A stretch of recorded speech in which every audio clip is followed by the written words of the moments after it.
Hablemos. Voces especializadas en ciencias sociales y humanidades. Historia, antropología, literatura, estudios políticos e internacionales, agua y sociedad. Divulguemos la ciencia. Hablemos.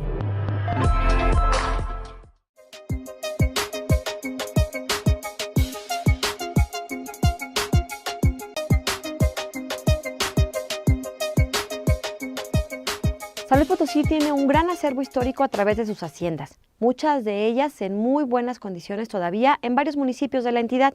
Cuando puedan, dense una vuelta por ellas. Hoy vamos a platicar justamente de uno de estos casos, la hacienda Las Cruces. Nos va a platicar la historiadora Ana María Gutiérrez, es parte de su trabajo de investigación aquí en el Colegio de San Luis y nos va a llevar por este recorrido íntimo de la vida cotidiana de una de estas haciendas. Acompáñenos. ¿De quién hablaremos hoy? Ana María Gutiérrez Rivas es doctora en antropología por el Instituto de Investigaciones Antropológicas de la UNAM. Es maestra en antropología social por el CIESAS y tiene una licenciatura en etnohistoria por la Escuela Nacional de Antropología e Historia. Las líneas de investigación que trabaja son diversidad étnica, estudios agrarios y de frontera, siglos XVI al XIX. Actualmente trabaja en el proyecto Sistema Político, Diversidad Étnica y Conflictos Agrarios en las Huastecas, siglo XIX. Entre sus publicaciones destacan El Oriente Potosino a través de sus mapas, planos y croquis, y Conformación de grupos de poder en la Huasteca Veracruzana, segunda mitad del siglo XIX. El Colegio de San Luis, CONACYT. Bien, pues buenas noches, gracias por acompañarnos. Vamos a comenzar nuestra charla de hoy. Como ya vieron, hoy tenemos a una historiadora que nos acompañará a lo largo de este espacio. Desde el Colegio de San Luis les estamos saludando en este programa Hablemos. Y precisamente vamos a saludarla. ¿Cómo estás? Gracias por acompañarnos. Muchas gracias, buenas noches a todos. Bueno, pues vamos a comenzar con este programa y el día de hoy vamos a platicar precisamente con la maestra Ana María Gutiérrez Rivas, porque en su trabajo como historiadora tiene un libro que precisamente tenemos aquí para estarlo presumiendo con todos ustedes. Es La intimidad en el territorio de una hacienda potosina.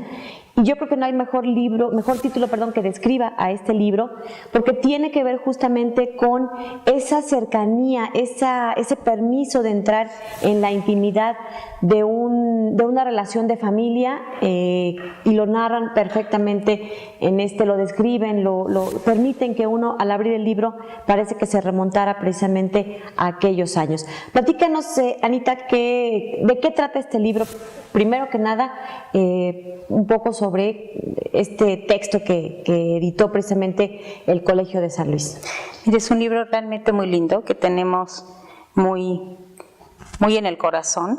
Un libro no es mío de autoría nada más, somos dos autores, es Jesús Franco Mas, el investigador de la Universidad del Estado de México, y se acercó a mí por trabajar en las haciendas. Y empezamos ahí nuestra travesía. Él me hablaba de una hacienda de Cruces, yo estaba más involucrada con las haciendas del Oriente y empezamos a caminar Cruces.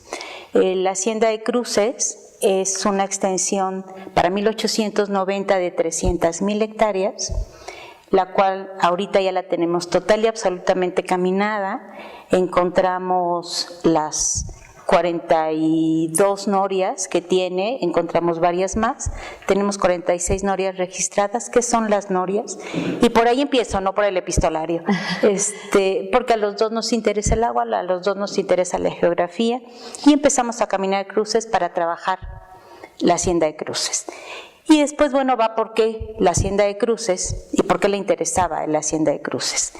Porque su papá, que era un investigador de estéticas de la Universidad de la UNAM, que es Jesús Franco Carrasco, él había encontrado, fue investigador de la arquitectura del norte del país y principalmente de Tamaulipas. En su caminar va viendo las ex haciendas potosinas, y en alguna de ellas, que se llama Morterillos, encuentra una caja, no sabemos si era caja, si era carpeta, encontró algo, y era el maravilloso epistolario motivo de este libro. ¿Qué es un epistolario? Es un epistolario, el conjunto de cartas de una persona a otra.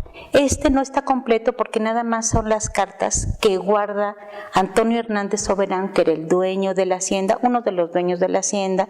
La hacienda tenía dos dueños, Antonio Hernández Soberón y Matías, su hermano, ¿sí? Los dos eran dueños de esta gran hacienda de 300,000 hectáreas, que es impresionante. Y en la biblioteca de Jesús Franco Carrasco se encontraban el epistolario. ¿Cómo cuántas cartas eran? Son 118 cartas que son dirigidas a Matilde Portillo Llanas de Hernández Soberón. Ella nació en 1855 y muere en 1926, y Antonio Hernández Soberón nace en 1825 y muere en 1901. O sea, no tenemos ¿cuántos años el marido? Como era costumbre, le llevaba simplemente 30 años. Era costumbre de esa época. A ver, antes, perdón, preguntarte, ¿dónde está la hacienda de Cruces en lo que hoy es San Luis Potosí? Está en el altiplano, está pasando Agualulco. En los municipios, actualmente son 3 municipios, es Moctezuma. Son 3 municipios. ¿Sí? En el altiplano, adelante de Agualulco, en el municipio de Moctezuma. ¿Casa, casco de hacienda vestigios que todavía se puedan encontrar? Sí, está el casco de la hacienda de Cruces, y también está el casco de la hacienda de Illescas, porque se formaba de 2 ahorita, de lo que después fueron 2 grandes haciendas. Y al interior de ese casco de la hacienda de Cruces y ese casco de la hacienda de Illescas hay estructuras arquitectónicas que son las norias. ¿Qué son las norias? Es en donde sacan agua, ¿sí? ¿Es una excavación o algo así? ¿Una especie de pozo o no? Es una estructura hidráulica, consiste en una rueda de mezquite, pero la maravilla de estas norias no es la noria como tal es el sistema para sacar agua, que son una rueda y engranajes de mezquite todas, sino que estas norias tienen arquitectura, entonces están con una arquitectura que las protege, y hay norias de sangre, que son las norias de sangre. El sistema para sacar agua lo hacen mulas, animales, por eso son de sangre. Y también hay norias de pie. En la arquitectura son más chiquitas y son norias que nada más tienen una rueda y es manejada por un hombre. No eran hombres, más bien eran adolescentes porque son muy chiquitos y caminaban sobre la rueda, y eso hace que gire y sacan el agua de pozos, porque son aguas, estamos en el altiplano, es agua sacada en pozos, ¿sí? Esta hacienda de Cruces tenía más de 300,000 hectáreas. ¿Cuántas norias dicen que encontraron? Encontramos 46. Lo que te explica que era una hacienda muy productiva de ganado. Había ganado mayor, había ganado de sangre y había agricultura, pero realmente la economía era ganado. Era a través del ganado. El ganado mayor y ganado menor, que eran ovejas, que se aprovechaba absolutamente todo. Entonces se encuentra don Jesús. Don Jesús este epistolario. Muere don Jesús, ya andaban tirando su biblioteca. Y mi amigo y colega para este libro, Sergio Franco, su hijo, dice: yo quiero, abre cajitas y saca estos papeles que no sabíamos qué era. Y eran el epistolario de 118 cartas, que desafortunadamente no tenemos las que él le responde a Matilde, su esposa, que nos permite realmente ver la vida cotidiana de ese momento. Son cartas únicamente de 2 meses, Son cartas en donde él vive en San Luis Potosí, él se va a Cruces a revisar la hacienda, con el mayordomo, que era muy importante, era el que vivía en Cruces. El mayordomo es Dionisio Palomo. ¿Por qué señalar a Dionisio Palomo? Porque también hay cartas que Dionisio Palomo le dirige, que era su administrador. Que era su administrador y le dirige en relación a la economía de la hacienda. Está la carta de Dionisio, que desde que ya viene usted y para que usted llegue se va a quedar en Bocas una noche, él va, pernocta en Bocas y después llega a Cruces. O sea, tenía que hacer el recorrido en partes. En caballo y en partes. Y lleva a Matilde no se queda Matilde la esposa y una hijita para esos años que tenía como año y medio, un añito, estaba caminando. Eso lo podemos saber por las cartas. Estaba aprendiendo a caminar, la chiquita tenía varicela, la vida cotidiana de una chiquitina de un añito que está caminando. Ahí nos vamos a quedar tantito porque tenemos que ir a una pausa. Este libro que estamos viendo aquí, La intimidad en el territorio de una hacienda potosina, les decía que para mí es un título que lo describe perfectamente, porque precisamente a través de estas cartas nos permite establecer o recrear un poco cómo era la intimidad de una pareja, de un administrador, de un empresario, en fin, nos da cuenta de las costumbres, de las relaciones económicas, de las relaciones sociales que se vivían en aquella época. De algún modo, este tipo de documentos, estas cartas, este epistolario, que es el punto de partida que da origen al libro, yo lo recomiendo mucho. Ya iremos viendo algunas páginas a lo largo del programa de cómo está escrito, de qué es lo que nos muestran. Hay fotografías, está el rescate de las mismas cartas, ahí también, que nos da cuenta de la riqueza que hay en San Luis Potosí de las haciendas. Una en particular, que es la que se incluye en este documento, es la hacienda de Cruces. Vamos a hacer una pausa y regresamos para seguir platicando con nuestra invitada de hoy. Ella es la historiadora Ana María Gutiérrez Rivas. Regresamos.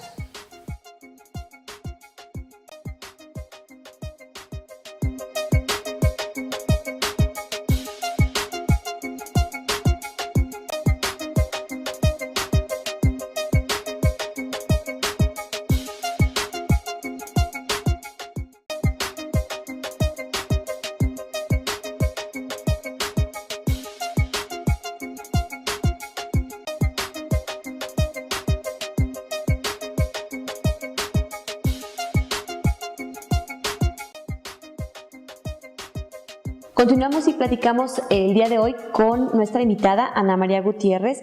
Ella colabora en el Colegio de San Luis, es parte de los investigadores que trabajan en el programa de historia. Y bueno, ya me corrigió también ahorita durante el corte, debo admitir que no es historiadora propiamente, es etnohistoriadora, que es una rama de la antropología. Y bueno, hecha la aclaración, seguimos con este tema tan sabroso que tiene que ver con las haciendas. La verdad que a mí es un tema que me fascina en lo personal porque todavía hay mucho que podemos visitar como turistas, simplemente ir a recorrer los cascos de las haciendas y nos da una idea de lo magnífico que eran aquellas construcciones. Era otro México, por supuesto, era otro San Luis, y que de algún modo este libro del que hoy estamos platicando, La intimidad en el territorio de una hacienda potosina, nos permite adentrarnos un poco más. Además de las cartas, ¿qué más tiene el libro? Platícanos. Claro, no podíamos nada más sacar las cartas, ¿sí? Que las cartas por sí mismas es lo que te da la riqueza cultural de la vida cotidiana de las personas y de la vida económica de la hacienda.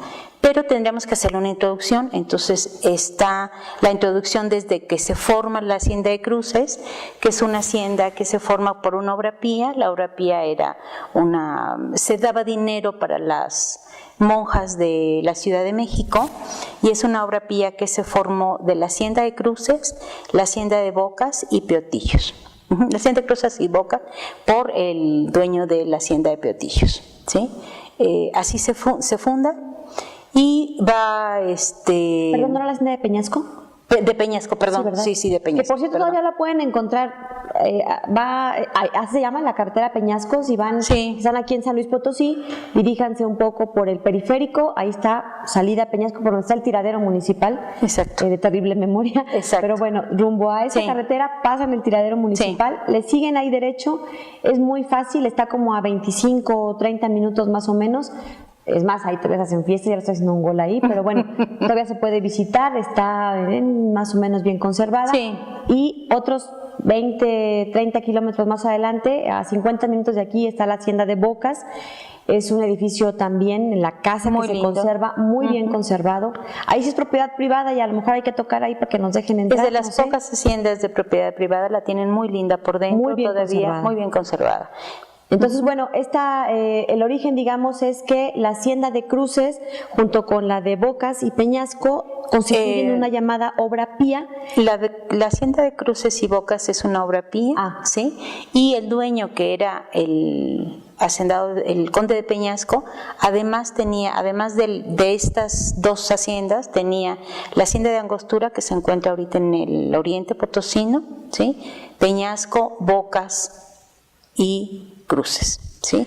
Entonces no nada más tendríamos que pensar efectivamente en la economía del siglo XIX, XVIII, otro San Luis, otra economía, otro ecosistema, había más agua, otra forma de trabajar la tierra y por lo tanto pues las haciendas era el punto para trabajar el campo de México. ¿No? Los niveles de producción que ahí había.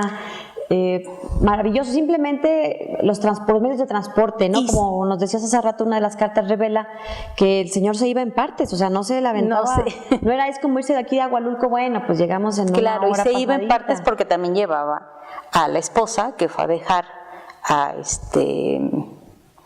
Morterillos, donde estaba su papá, y ella se queda en Morterillos con la hija, por eso las cartas, y le escribe a Antonio Cruces, y la deja más cómoda con su familia. Ella ahí se queda en los 2 meses que él se va a trabajar y revisar la producción. Imagínense, administrar una zona de más de 300,000 hectáreas. Perdón, ya te dejo hablar. ¿Qué más nos cuenta el libro? ¿Y qué nos cuenta? Bueno, nos da cuenta de cosas tan bonitas desde la hijita está aprendiendo a caminar, desde... ¿Eso se los cuenta Matilde en una carta? Se lo cuenta Matilde en una carta. Matilde, como si ya la conociera. Sí, pero sí. Es que te encariñas con Matilde y te encariñas con Antonio, porque van siendo eso, te van platicando su vida de 2 meses, que con esas vidas de 2 meses te permite ver cómo era la cotidianidad en una hacienda del altiplano. ¿Qué te cuenta? Te cuenta que va a ir el gobernador a Moctezuma, y Matilde le dice, bueno, y va a pasar por aquí mi primo. Era primo de Matilde, y le dice, y mándame café, ¿no? Y un poquito de vino para recibirlo, y me encantaría que estuvieras aquí pues, para platicar más con el primo. ¿Qué nos dice eso? Que siempre pensamos que eran riquísimos y andaban siempre las mujeres con esos vestidos preciosos de noche. Pues no, tenían una vida cotidiana como uno, en donde los vestidos eran diferentes, en donde una cosa es vestirte para ir al campo, para una graduación, y otra cosa es vestirte para una superfiesta o la boda, ¿no? Claro. Entonces Matilde estaba vestida para ir a la hacienda, para estar en la cotidianidad. ¿Qué más le dice? ¿Qué más podemos saber? Por ejemplo, el administrador, este señor Dionisio Palomo, y Dionisio ¿verdad? Palomo lo que nos permite ver es cómo llega primero, nos permite ver cómo él va, todo el ganado, para dónde va el ganado, cómo tiene relaciones con Salinas, que es donde va Salinas, en el municipio de Salinas, donde se trabaja la sal. Una gran hacienda, ¿verdad? Era una gran hacienda de sal, ¿sí? Y tiene contacto por la sal, cómo sale el ganado, cuánto ganado hay, toda la vida económica de la hacienda, o la vida, no toda, la vida económica de la hacienda, la podemos ver por las cartas entre Dionisio Palomo, que es el administrador de toda la hacienda de Cruces, y su hijo estaba como administración de la parte de Illescas. Entonces también vemos que una hacienda no la podía manejar una persona. Hay un administrador y administradores subalternos a que les permiten trabajar toda la hacienda. Que también eso nos refleja cómo se organizan económicamente este sistema económico de la hacienda para poderla explotar, ¿sí? En estos años, digamos, había una figura que se llamaban mayordomos también. Él es el mayordomo. Él es el que administra la hacienda, ¿sí? No la puede administrar Antonio nada más, o Antonio y Matías, que era su hermano y eran los dueños, sino que porque no podían estar todos los días. Ellos tenían además otros negocios, otras haciendas y vivían en San Luis Potosí. Pero el administrador es el que realmente lleva cuentas, tiene el movimiento de los animales, el movimiento de la agricultura, es el que lleva la hacienda, pero tampoco Dionisio no puede administrar 300,000 hectáreas, entonces tienen algunas estancias, hay 4 estancias en la hacienda, que es una estancia. Es una población que se va acumulando de trabajadores y en donde también hay una casa, en donde también tiene su iglesia, más pequeñita. Porque está el administrador de esa parte de la hacienda, entonces la hacienda constituye 2 haciendas grandes, que era Illescas y Cruces, 2 casas grandes, y para ese entonces Illescas era un rancho, ¿sí? Y estancias, la estancia de los Herrera y 2 estancias más, que entonces sí nos permiten trabajar 300,000 hectáreas. Y eso, eso sí lo tuvimos que, no nada más sacar las cartas, entonces tuvimos que ver un poquito de la historia de Cruces para dar una introducción y para darnos incluso una introducción a los trabajos que estamos haciendo todavía, ¿sí? Que estamos trabajando cuestiones más de norias, más de cuestiones del agua, cómo estaba el ecosistema en ese momento y cómo funcionaba más la hacienda. Pero el epistolario nos introdujo a una amistad muy linda y a un trabajo muy bonito que es de la hacienda de Cruces del Altiplano Potosí. A estas más de 40 norias, ¿cómo las recorriste? ¿En cuánto tiempo? Para terminar lo recorrimos en 3 años, en recorridos que hacíamos de fines de semana, lo seguimos haciendo, el último lo hicimos en diciembre. Ay, un día nos invitas. Sí, es lindísimo y todo por GPS las teníamos. ¿Qué encontramos? Un mapa muy bonito, que es este mapa, lo encontramos en el Museo Cosío Villegas, es un mapa que tiene toda la infraestructura de la hacienda. Entonces eso nos permitió ir. No todas las haciendas tienen estos mapas tan bonitos y tan ricos en información, pero nos permitió ir caminando. Entonces, con el GPS ya sabíamos por dónde, pero algunas las encontramos de ir preguntando a la gente nos llevó, informantes nos llevaron. Hay una que es muy linda que nos llevan, no encontrábamos por ninguna parte, siempre íbamos en jeep, por supuesto, porque si no, no puedes entrar. Terreno, ¿no? Pero ese día el jeep se le poncharon las llantas, porque estábamos en la peor parte del camino. En la peor parte del camino. Y el informante encantador nos decía 3 nopalitos más hacia la derecha y 4 nopalitos. Nosotros decíamos, ¿cómo? Claro que no nos decía 3 nopalitos, pero el hombre siguió la vereda, que uno nunca ve que es una vereda, ni nada. Uno piensa que contó 3 nopales hacia la izquierda y nos llevó caminando más de media hora. Y así encontramos todas. Vamos a hacer una pausa y vamos a continuar platicando con nuestra invitada, con esta historia fantástica del trabajo que hacen los historiadores. Y también los invitamos para que nos acompañen a ver, antes de ir a la pausa, esta cápsula sobre los posgrados. Recuerden que el Colegio de San Luis tiene abiertas 6 convocatorias para estudiar, 2 doctorados, 4 maestrías. Somos una gran opción académica en donde con nosotros pueden continuar su formación profesional. Vamos a verla y regresamos. El Colegio de San Luis te invita a consultar sus convocatorias de posgrados 2018. Historia, Antropología, Literatura y Ciencia Política. Crea un nuevo conocimiento en el campo de la historia y participa en espacios de reflexión. Prepárate para analizar la literatura tradicional y la narrativa hispanoamericana. Establece nuevos temas y conoce las bases de la teoría y la crítica literaria. Conoce estrategias de aprendizaje que te permitirán abrir nuevos panoramas en el conocimiento antropológico. Especialízate en ciencia política, metodología e investigación en ciencias sociales y políticas públicas. Desarrolla la capacidad analítica para generar proyectos sobre temáticas de la literatura hispánica. Contribuye a la reflexión sobre problemáticas nacionales e internacionales en el marco de la antropología social. Descarga las convocatorias y comienza el proceso de admisión. No dudes más, inicia tu trámite ahora. El Colegio de San Luis, CONACYT.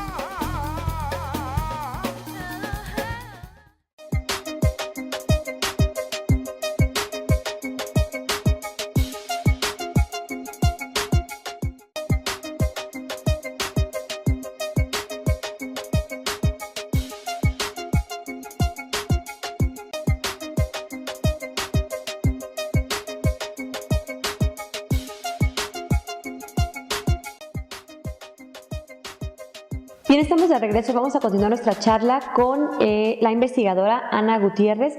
Ella es investigadora, es académica aquí en el Colegio de San Luis en el programa de Historia. Y bueno, vamos a continuar ya nada más para cerrar este tema del libro, del cual se nota que quedé fascinada, pero además tiene muchos otros temas para platicar con nosotros. Uno de ellos tiene que ver con el archivo Cuadra Palafox, que ya le comentaremos. Pero ya más para cerrar este tema, al final del libro vienen unas páginas en donde es como una especie de árbol genealógico. Nos decías que se llama efectivamente genealogía. ¿Qué es y de qué es? Además de la historia de hacer una introducción de la Hacienda de Cruces, hicimos una genealogía de los personajes. Entonces está desde los papás que llegaron, cuántos hijos tuvieron, para que los podamos entender más. ¿Quiénes eran ellos en un contexto familiar y quiénes fueron sus descendientes? Ahora entiendo mucho del libro porque tu formación, pues, como esta parte de la antropología, es una mezcla riquísima. Es una mezcla muy rica de la historia, sí. Con la geografía que aportó tu colega, el señor Franco. Sí. Y bueno, pues creo que es un documento muy rico. Sí. Este libro lo pueden encontrar aquí en la biblioteca del Colegio de San Luis. Entiendo que está agotado en la librería, pero lo pueden consultar en nuestra biblioteca, que como ustedes saben tiene más de 86,000 volúmenes. Es una biblioteca pública. Está aquí en las instalaciones del Colegio de San Luis y bueno, pues ahí lo pueden consultar este y otros documentos porque somos una biblioteca especializada justamente en ciencias sociales y humanidades. Bueno, pasemos a otro tema. Tiene que ver este otro tema con el llamado archivo Cuadra Palafox y es que ahorita nos va a explicar nuestra invitada, precisamente de eso se nutren el trabajo de los investigadores, ¿no? De documentos que tienen que andar por ahí detectando, ubicando, pero no es lo mismo que te lo den ya en legajos organizaditos, a que te digan, pues ahí está el archivo de alguien muy rico, muy importante, muy significativo, muy valioso, pero desorganizado, a lo mejor hasta descuidado quizá por las condiciones que debe preservarse, pero de eso se trata precisamente esta historia, porque de un archivo, de un conjunto de documentos así, en estas condiciones, se hizo un trabajo precisamente que vale la pena mencionar y vamos a platicar de eso. Platícanos precisamente de este archivo Cuadra Palafox. Primero, ¿quién fue el doctor Cuadra Palafox? Bueno, ese es que hacer de la historia de ir a trabajar con documentos, pues nos va haciendo que nos encariñemos con la documentación y que más o menos tengamos una idea de cómo se organizan, porque sabemos pedirlos en los acervos de las personas, de las instituciones. De las instituciones, en los acervos estatales, en el Archivo General de la Nación, en el de Indias, en fin, tenemos el conocimiento de pedirlos y de cómo están organizados, por supuesto. La etnohistoria también te da esa formación desde la licenciatura, cómo se organizan los acervos documentales.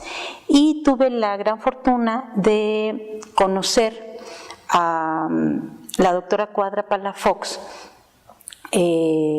esposa de este personaje potosino. Yo no lo conocí, yo no conocía al doctor Cuadra, pero es un personaje potosino muy inmerso en la política actual de San Luis, que él es agrónomo, y a lo largo de su vida tiene puestos públicos. Él está en el ISSSTE nacional, en el ISSSTE estatal, él está en la Secretaría de Finanzas estatal, en la Secretaría de Agricultura y Recursos Hidráulicos, en la de Programación y Presupuesto. Va caminando como un funcionario actual, contemporáneo, en las diferentes partes de la administración pública. Y ella me hace favor de presentármela y ella dice: tengo documentos, ¿me ayudarías a arreglarlos? Por supuesto. Se dio la oportunidad de que en el platicar de cómo organizarlos, de verlos, lo que tenía, dónde lo tenía, en cajas, como siempre se tienen, en cajas arrumbadillos por ahí, en un cuarto de azotea. Más o menos nos dimos cuenta que eran como 50 metros lineales. ¿De documentos? De documentos. Que en ese trabajo cabe mencionar que la maestra Fuensanta Medina tuvo un papel importante. Ella me presenta a la doctora Palafox y las dos estamos como coordinadoras del proyecto de rescate del acervo documental del doctor Cuadra Palafox. Ella sí tuvo la fortuna de conocer al doctor Cuadra, pero a mí me sirvió no conocerlo porque lo conocí a través de sus documentos. Que es distinto el tipo de que es distinto, la relación con él fue muy distinta, y también de organizar un acervo personal. ¿Sí? No es lo mismo organizar la administración pública, los archivos de el registro agrario o los archivos de notarías, a un archivo personal. Entonces, bueno, habría que ver. Empecé con el currículum del doctor Cuadra Palafox para ver por dónde había ido, qué había hecho, y efectivamente la documentación me daba cuenta de ese currículum, de una hojita escrito en máquina de escribir. Muy bonito su currículum. No teníamos otro más. Es que sí eran esos años, digo, para los millennials que nos están viendo, yo sí tuve la oportunidad de conocer al doctor Cuadra Palafox. Yo en los primeros años de reportera, la verdad es que era un político que nomás de entrar a la sala imponía. Eso dice. Sobre todo por la historia, bueno, él en su carácter de manera personal, pero además por el antecedente que traía en la administración pública. Jugó papeles importantes en coyunturas muy específicas en San Luis Potosí, y entonces, bueno, entraba y salía de la administración pública, pero estatal y luego en la federal. Entonces siempre tuvo cargos en donde jugó pues papeles significativos, ¿no? ¿Por qué es interesante revisar, organizar y rescatar este tipo de documentos de un archivo personal? Podríamos pensar. ¿Y por qué en el Colegio de San Luis también? En el Colegio de San Luis. Entonces, bueno, primero buscamos qué documentación tenía, ¿sí? Tiene documentación que nos puede servir para los chicos de la maestría en políticas públicas, por supuesto, chicos que están estudiando este tipo de fenómenos que está pasando ahorita. Para esto nos sirve también para alumnos de historia o de antropología que estén estudiando cuestiones agrarias, porque él tiene que ver con proyectos productivos, lo que es los proyectos de ahora de fomento a los emprendedores y demás. Fue el primero que los empieza a hacer. Él está por eso también en algún momento directo en presidencia, para formar esto que fue el ramo 33, ¿sí? Entonces sirven, esta documentación no la tenemos aquí porque era el doctor Cuadra Palafox, sino porque la documentación nos da cuenta y nos puede ser útil para investigaciones de la política pública contemporánea, ¿sí? Y es que cabe recordar que aquí en el Colegio de San Luis siempre tenemos en formación a futuros maestros o doctores que tienen que ver con las políticas públicas. Nada menos una de nuestras convocatorias que hoy está abierta precisamente tiene que ver con la maestría en asuntos políticos y políticas públicas, y el doctor Cuadra Palafox precisamente trabajó en esta secretaría. Exacto. Además de el ramo 33 que mencionaba ahorita Anita, tiene que ver con un rubro, digamos, en el gasto público que se volvió muy importante, que transformó la administración en los municipios, en los gobiernos estatales y por supuesto en el gobierno federal, ¿no? Por supuesto. No es el mismo México de hace 20, 30 o 40 años. Y en todo este trance estuvo presente justo el doctor Cuadra Palafox, y por eso lo valioso de estos archivos, claro, ¿no? No nada más de un archivo personal, es un archivo personal sí, pero tiene razón de ser, de organizarlo, de tener esta suerte de organizarlo y de ir viendo toda la riqueza y la documentación que se tiene para la historia contemporánea y este tipo de información del ramo 33 que daba una razón por la cual organizarlo. Fue un proyecto que empezamos para 2 años, que se convirtieron en 5, que era un proyecto para limpiarlo, organizarlo y digitalizarlo. Nos llevamos 5, pero lo logramos. El archivo está organizado, limpiado. Para eso empezamos desde asesoría. Se empezó con una asesoría con restauradores de papel de la Escuela Nacional de Restauración. Afortunadamente era un amigo de hace muchos años, que él estuvo dirigiendo el Departamento de Restauración de la Biblioteca Nacional. Entonces él nos compartió sus conocimientos desde cómo limpiarlo, cómo fumigarlo, cómo tratarlo, en fin, porque había documentos sondeados, y nos fuimos a la gran tarea de sacar cajas. No encontramos animales, afortunadamente. Yo había tenido la oportunidad de un archivo municipal, de organizarlo por puritito gusto. Ahí sí sacamos ratas, cucarachas, alacranes. Sí. Vamos a ir a una pausa. Antes de la pausa los quiero invitar para que nos acompañen a conocer la novedad editorial que esta ocasión les estamos presentando. Recuerden, nuestra librería tiene múltiples opciones de ciencias sociales y humanidades. La pueden consultar de manera física en el espacio del colegio o comprar a través de nuestra librería digital. Una pausa y regresamos. Hablemos presenta. Esta obra está estructurada en 2 apartados. En el primero se exponen textos que abordan las cuestiones jurídicas que se refieren a las leyes indígenas de algunas entidades de la República. El segundo apartado de este libro está integrado por estudios a profundidad en las dinámicas cotidianas indígenas. Entre los autores de este libro destacan abogados, funcionarios, activistas, antropólogos y sociólogos. Es un muestrario de perspectivas que busca contribuir al fortalecimiento del diálogo. Derechos indígenas en disputa, legislaciones estatales y tensiones locales en México, de María del Carmen Ventura Patiño y Jorge Unzueta Iturbide. Este libro es el resultado del seminario Democracia, Cultura Política y Derechos Ciudadanos, procesos de jure y de facto, realizado por el Colegio de Michoacán. Este y otros textos lo puedes encontrar en nuestra librería. Para más información, visita librería.colsan.edu.mx.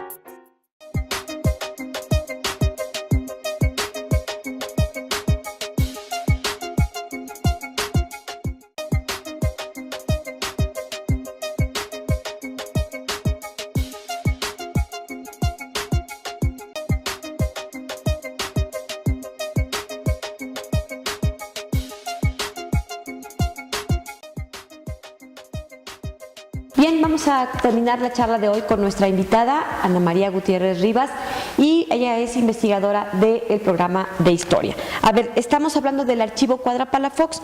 Platícanos qué procedimientos se siguieron para organizar este archivo, que bueno, como ya nos mencionaba, eran cajas y cajas, alrededor de 50 metros lineales de documentos encontrados por ahí, no encontrados, donados pues de su viuda, pero que estaban almacenados en un cuarto de azotea, ¿no? Lo cual implica que los encontraron desordenados. Sí, por supuesto. Es importante, es un documento, es un acervo que se da en comodato, es el primer acervo que tiene el Colegio de San Luis. Su viuda murió ya y ella sí tuvo la fortuna de conocerlo, de verlo, sí vio cómo quedó y eso nos da mucho gusto tanto fue en Santa Medina como a mí. ¿Desde dónde empezamos? Desde limpiarnos quitar hongos, limpiar, capacitar a las becarias que empezaron a trabajar esto, era mi becaria en ese momento, y a estudiar, a ponernos a revisar cómo era la administración pública para los años 80, 90 que estábamos viendo para poderla organizar, ¿sí? No nada más fue de cómo la organizo, entonces fuimos estudiando cada secretaría, cómo se organizaba cada secretaría en ese momento, la de programación y presupuesto ya no existe, y así fuimos armando el archivo en 8 fondos, está armado en 8 fondos. El primero se llama El Paso por Chapingo, la gestión pública en el gobierno estatal y federal, doctor Cuadra Palafox, es en donde están todos sus documentos desde su formación académica. Entonces lo vemos también, dar clases, dirigir tesis, también tenemos quien quiera estudiar un personaje de potosino, él también, este acervo también nos puede servir de esto. Tenemos el fondo de la Secretaría de Programación y Presupuesto, como ya les había comentado, la Secretaría de Agricultura y Recursos Hidráulicos, la Secretaría de Finanzas del Gobierno de San Luis Potosí, la Dirección General del ISSSTE en la Ciudad de México y la Delegación del ISSSTE en San Luis Potosí, y ya él termina en el partido político Convergencia y el fondo de aportaciones federales transferidas a entidades federativas y municipios, que es el ramo 33, justamente, en donde también tiene mapas, hay son croquis de estos proyectos productivos que se van haciendo, y tenemos un total de 4.540 expedientes. De esto se forma el acervo, que están resguardados en 213 cajas, que pues fueron 5 años de trabajarlo, y después se digitalizó.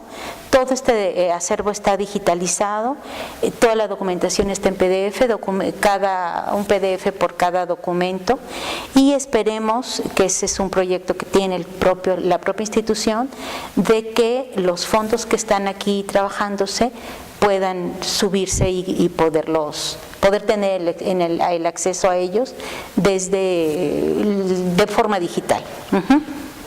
Entiendo que después de todo este trabajo, que originalmente estaba previsto para 2 años y terminó en 5, que fue un trabajo muy detallado, muy de organizar, derivó en una especie de manual de procedimientos, ¿no? De cómo organizar un archivo, porque hay muchos personajes de la política o de la vida pública o de la vida académica, en fin, que tienen una serie de documentos, o no solo a nivel de archivos personales, sino a nivel de archivos de instituciones, que no necesariamente están bien resguardados o bien organizados por falta de recursos, personal, experiencia, conocimiento, lo que sea, pero que afortunadamente tuviste la oportunidad de crear esta especie de manual de cómo se hace, ¿no? De un ABC.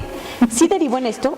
Entre otras cosas, por supuesto. Sí, bueno, ¿qué es en lo que termina? Pues en los documentos perfectamente resguardados, sí, limpiados, incluso tuvimos asesorías para eso, tuvimos 2 asesorías de uno de los secretarios particulares del doctor Cuadra para ver la organización, si lo habíamos hecho bien, en fin, él nos sirvió muchísimo. Y después tuvimos esta primera asesoría de cómo limpiar, resguardar, quitar hongos, conservar, y después también tuvimos 2 pequeñitos talleres en hacer, también desde la conservación de documentos, desde la Escuela de Restauración, nos dieron tallercitos de cómo hacer guardas. ¿Qué son las guardas? Pequeñas cajitas exactamente al tamaño de la documentación que se está resguardando. Y fui aprendiendo a lo largo, una cosa es que me encantan los documentos, pero sí quería que quedaran perfectamente bien. Entonces están perfectamente limpios, perfectamente guardados y el colegio que nos permitió, pues que están en las cajas, que son caras, pero ahí están, son las cajas pertinentes. Está el papel que no tiene el papel hecho con el que se hicieron las guardas, que es el papel indicado para que no lastime a estos documentos, porque son documentos del siglo XX y el papel es sumamente corriente, y es más difícil conservar este papel del siglo XX que el papel del siglo XVIII o XIX, que era un papel mucho más de algodón, de otros materiales, más conservables que estos. Entonces fue esto y pues hice un pequeño, no sé si decirle manual o, bueno, hicimos un documento que sirve de guía por si, ¿para qué se hizo? Para si en algún momento los otros investigadores que están trabajando archivos en el colegio les pudiera ser útil, ahí está, es un pequeño manualito de cómo se hizo. Entonces pude ir viendo cómo se limpia, cómo se resguarda, cómo se hacen etiquetas, cómo se guardan las cajas, por qué hacer estas guardas que son estas cajitas a modo, que en los archivos tienen gran importancia y a veces no se hacen, cómo limpiar los hongos, hasta cómo llegó a quedar hasta la digitalización, cómo se digitaliza, cómo se limpian las mesas en donde están, por qué las jovencitas que lo trabajan tienen que tener batas, cubrebocas, lentes, en fin, todo esto hay que cuidar mucho al personal. Eso aprendí de la persona que nos enseñó este tallercito de conservación. Habría que cuidar mucho al personal. Se hizo y se llevó, y la personita de la maestra de la escuela de restauración que nos enseñó a hacer guardas, otra vez nos dijo cómo limpiar mesas, cómo limpiarse las manos 50 veces al día hay que lavárselas, en fin, no usar barniz, todo ese tipo de cosas fue muy cuidado para que la documentación quedara realmente resguardada. Valía la pena, es el primer archivo personal que queda en el colegio, valía la pena que quedara muy bien, valía la pena la documentación que se tiene y creo que se logró el objetivo. No fueron 2 años, fueron 5, pero creo que quedó muy bien y entonces por eso se hizo este pequeño lineamiento o manual para cómo se hizo el archivo Cuadra Palafox. Muy bien, pues muchas gracias por habernos acompañado. ¿Algo más que gustes agregar sobre este o cualquier otro tema? Traes unas cifras ahí, no sé si alguna todavía nos haya faltado de mencionar sobre este acervo que se encontró. Sí, las cifras son esto, qué expedientes tiene cada fondo, pero creo que nada más con decir esto, ¿no? Hay, bueno, de planos son 324 planos. También esto aprendimos que había que contar y contar y contar, y estas son las cifras totales, las cifras finales de 4.540 expedientes y muchos miles de fojas limpiados y resguardados de la mejor manera posible, y aquí están para su consulta. Muchísimas gracias por ese trabajo y por habernos acompañado el día de hoy. Mil gracias a ustedes y buenas noches. Bueno, pues hasta aquí llegamos. Le agradecemos que nos haya sintonizado. Vamos a dejarlos ahora para que conozcan la agenda del Colegio de San Luis. Como saben, tenemos eventos de manera diaria. Prácticamente todos son gratuitos, de entrada libre. Solo hay que escribir por ahí algún correo al coordinador del evento, si acaso para reservar lugar o algo así. Pero prácticamente todos tienen que ver con entrada pues al público en general. Los invitamos pues para que se queden con la agenda Colsan y nos despedimos de este programa del día de hoy. Gracias, buenas noches, pásela bien, hasta la próxima. Te invitamos a participar en los eventos Colsan del 12 al 18 de febrero. Seminario Problemas Contemporáneos de América Latina, Agendas Posibles, martes 13 de febrero de 12 a 2 de la tarde. La Cátedra Institucional 2018, Primo Feliciano Velázquez del Programa de Historia, a cargo del Dr. Juan Ortiz Escamilla de la Universidad Veracruzana, impartirá la conferencia inaugural Guerra Civil contra Guerra de Independencia en México, miércoles 14, 1 de la tarde. Ciclo de conferencias Contribuciones de las Mujeres a las Ciencias en San Luis Potosí. Conferencia Espejo o Reflejo de Mujer. Las reservas de sentido a partir de los imaginarios de género de la telenovela mexicana y su contexto latinoamericano. Viernes 16 de febrero, 6:30 de la tarde, Museo Nacional de la Máscara. Para más información, visita nuestra página www.colsan.edu.mx. El Colegio de San Luis, CONACYT.